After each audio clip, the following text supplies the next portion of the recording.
Okay, hello and good morning everyone. Welcome to JFD Traders Espresso with me, Darius Anucauskas. Today is the 16th of July 2019, so welcome everyone. Welcome to this Tuesday's morning session where we're going to have a quick look at the markets, a few of the charts, the usual stuff. But before we do that, as always, let's quickly have a read through our risk disclaimers. So, the content we produce does not constitute investment advice or investment recommendation, should not be considered as such, and does not in any way constitute an invitation to acquire any financial instrument or product. As always, a few seconds for you to read the rest and we can continue.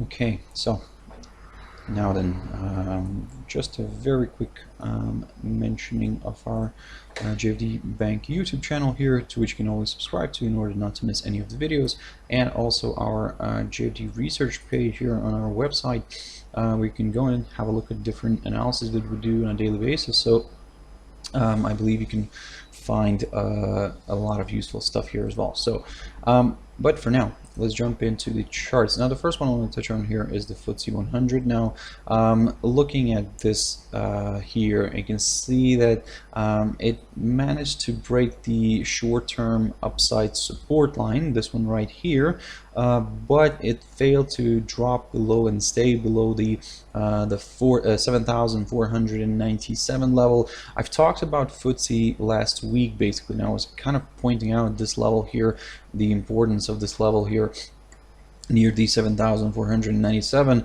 I mean, just slightly below the psychological 7,500 level. But as you can see, it kind of did have its breaks, but never kind of never traveled and never closed the daily candle below it. So the index dropped lower here, tested the 21-day EMA here on the and then rebounded and pushed higher. So for now, we're gonna remain neutral, because for us still, to be honest, I mean, in order to consider higher levels, ideally we would like to see a push above the 7,560 level, approximately around there, and only then we will aim for these previous highs here, the highs of July, near the 7,622 area, or even we could go further. But for now, again, we're not going to rush into this one yet. Like I said, we'll continue observing the price action, and but actually looking at the cash index right now, we can see that actually, well, to be honest, the index is around the same spot here, so it's not gonna, we were not gonna have probably a huge opening gap here to the upside or to the downside, so it could open just exactly where it is right now, so where it closed yesterday, sorry.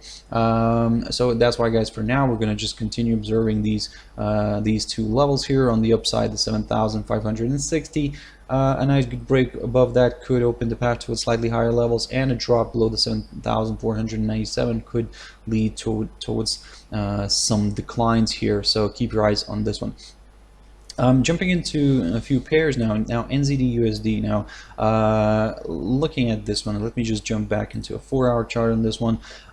This morning, during the Asian morning, we got the New Zealand CPI figures, so they came out as expected. We did have an initial push higher here. We managed to move above the this level right here that I talked about, the 0.6721 zone. So, and now it kind of continues to run above this steep tentative upside line here. In a way, to be honest, because it's kind of becoming quite it's not really, let's say, as clear as it is. It should be. We will probably get rid of this one and just continue observing some key areas of support and resistance. So what you could do now here is, let me just remove this highlighted area, and what you could do here is, now looking at this chart, keep an eye on the 0.6745. Of course, like I said, for now, given that it managed to push above its June highs here, this creates this nice positive atmosphere here for an NZDUSD, and we could see this one pushing a little bit further up here. Initially, we will target the 0.6745, but if that fails to withhold, then yep, a break above it could open the path towards the 0.6783 zone, something like that, marked near the highs of the 15th of April. So for now, guys, of course, keep your eyes on it. Don't forget that, of course, on the shorter time frames, we are quite overbought here, and that's why there could be a possibility to maybe see a small correction here to the downside. The only thing is that for us, from the very short term perspective, what we're going to do here and how we're going to play this one today, for example, if we see something like this, then we need to see a drop below this level right here, and let me just quickly put in a line here just to kind of point it out. So this one right here, this low, this yesterday's low, if we see a drop below the 0.6710 zone, then yep, we will aim for slightly lower areas, initially aiming for the 0.6694, 95 area, but if that fails, then yep, further declines could be possible. So that's why we're going to be very careful here. Don't forget that NZD kind of is still vulnerable to the just overall global tensions between the China and US. So any new kind of new bad news, let's say, around the trade wars, I mean, this could in a way take a hit. The NZD could take a hit, and we could see maybe this one sliding to the downside a little bit. I'm not saying that we're gonna sell off strongly or something, no, but in general, I mean, it could take a little hit, and then we'll take it from there, of course, if we see something like that. But long story short, basically, for NZDUSD, in terms of the downside, this is what we're looking here for. Drop below the 0.6710. This could in a way open the path towards these slightly lower areas, and then we could even go further down here towards the 200 EMA, closer to that, but of course we'll take it from there. If we see, we'll take it first, we'll first keep an eye on the 0.6710. If we see a break, then yep, we'll drag this one lower. In terms of the upside, again, if we see a push above the closer towards the 0.6745, this will be very interesting to see if it actually can push further up here, maybe even traveling towards today's R2, which is near the 0.6763. So keep your eyes on that one. NZDJPY, now this is going to be quite interesting to watch as well, because as I've mentioned that if there is some news surrounding the kind of the US-China kind of trade wars, and maybe there are some bad news, then we could see this one taking a hit. And to be honest, I mean, NZDJPY could be the perfect pair, because I mean, on one hand you have a vulnerable NZD, and on the other hand you have the kind of the safe haven here, the JPY, and that's why, for example, there could be increased yen buying together with some NZD selling. So this could in a way travel lower, but that's of course in terms of if there are some negativity around the tensions, the kind of the market, the negativity in the tensions, the negativity in the trade talks between the US and China. So that's why, guys, for now be very careful, because looking at this chart as well, you can see that we are close to this tentative downside resistance line taken from the high of the 20th of March. So it will be very interesting to see if it actually manages to hold the rate down. But if it doesn't hold the rate down, for us, let's say, to get comfortable with the upside here with slightly higher levels, ideally we would like to see a nice good push above the 72.93 level right here, and then we could aim for higher levels, because this level here marks the highest point of June. So quite an interesting area here right now the NZDJPY is in. So for now, let's keep an eye on this downside line. Of course, there is some chances for this one to push a little bit further here, but like I said, let's see what this downside line brings, or especially this 72.93 level, the highest point of June. If it holds, then we could see another round of selling maybe, but if it fails to withhold, then yep, a nice good push to the upside could be possible. AUDUSD, so we also had the RBA minutes. So basically, RBA kind of is continuing to watch the economy, continues to watch the labor market as well, and its consumption, the consumer consumption. So in general, for now, I mean, looking at this picture technically, you can see that yes, we did have a nice steep uprise here, but for now we're going to remain cautious and somewhat probably neutral, because looking at this picture you can see that the pair is now breaking this short-term upside support line, the steep upside support line. Now in a way, I'm not saying that if it broke here and now it's going to be down the hill for this one only.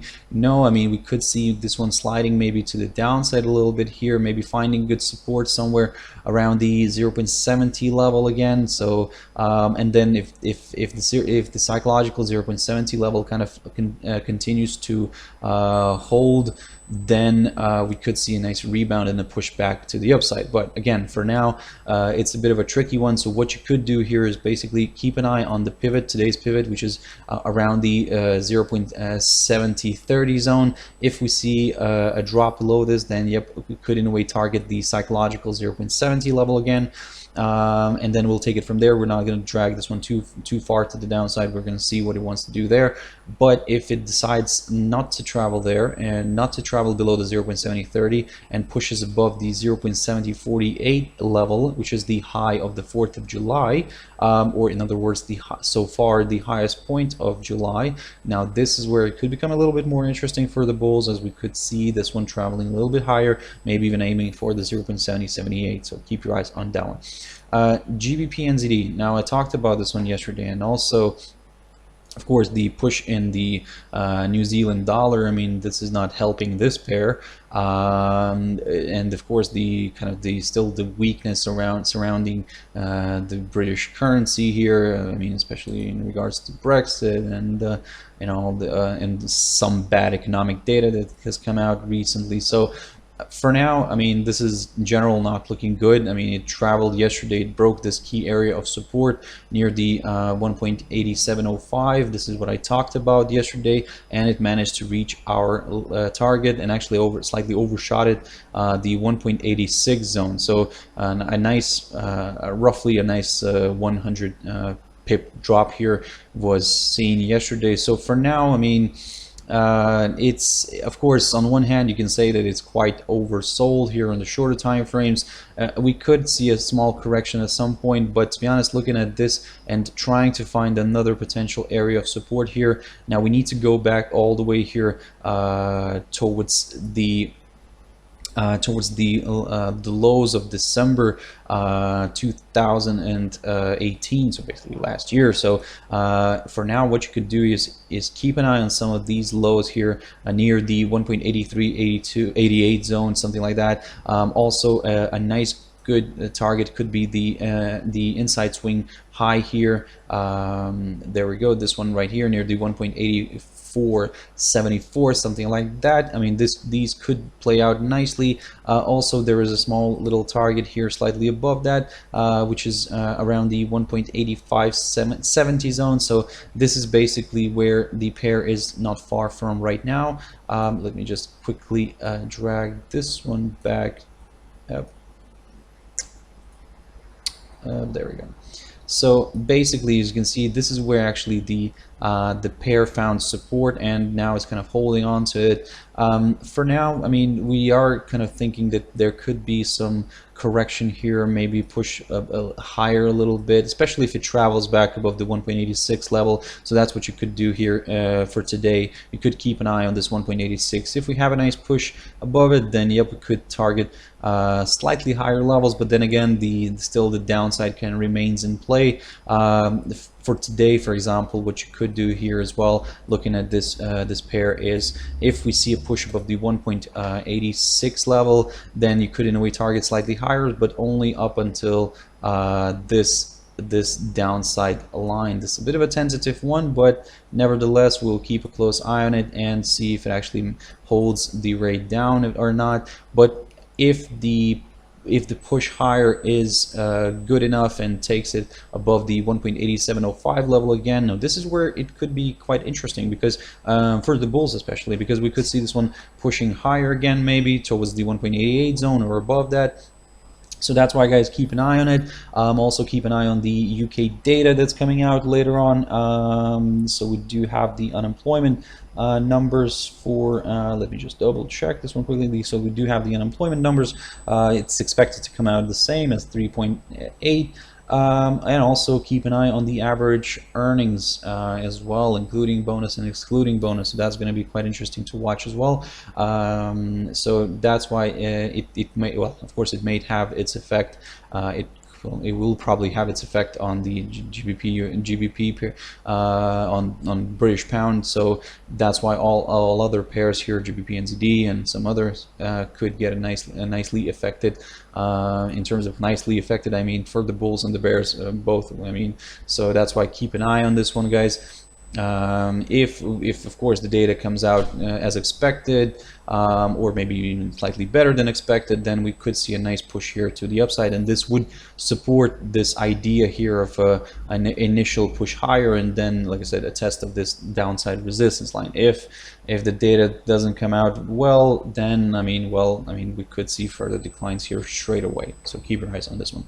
And the last pair I wanted to quickly touch on, and that's euro dollar. Now I talked about this one yesterday, and I kept talking about this 1.1275 level. Now we got a nice push above it initially, but what I was saying then is that we needed to see a nice, at least a daily candle. We needed to see a daily candle closing above this 1.1275, which yesterday it failed to do, and it kind of got stuck here below. And you can see that looking at this daily chart, it kind of got stuck near the 50 EMA here, shown as the red line. So for now, we're neutral in this one. We're going to continue observing these key two levels that I talked about yesterday. Still the 1.1275 and the 1.1244 on the downside. But then even though if we see a drop below the 1.1244, still the downside could be limited due to this short-term kind of tentative upside support line. But we'll take it from there. Of course, we'll see how it performs around there if it reaches this level, and then we'll, yeah, like I said, if it fails to withhold, then yep, further declines are possible. But for now, we're not going to over speculate on this one too much. We're going to just continue observing these two key levels. Okay, guys, I hope you found it useful. Thank you very much for sticking around and watching until the end. If you want to join me later on at my traders tea time, as always, that's 13:15 GMT time. We'll have a look at a few of these pairs just to see how did they get along during the day, and yep, we'll take it from there. I hope you have a wonderful trading day, guys, and I'll see you later. Bye-bye.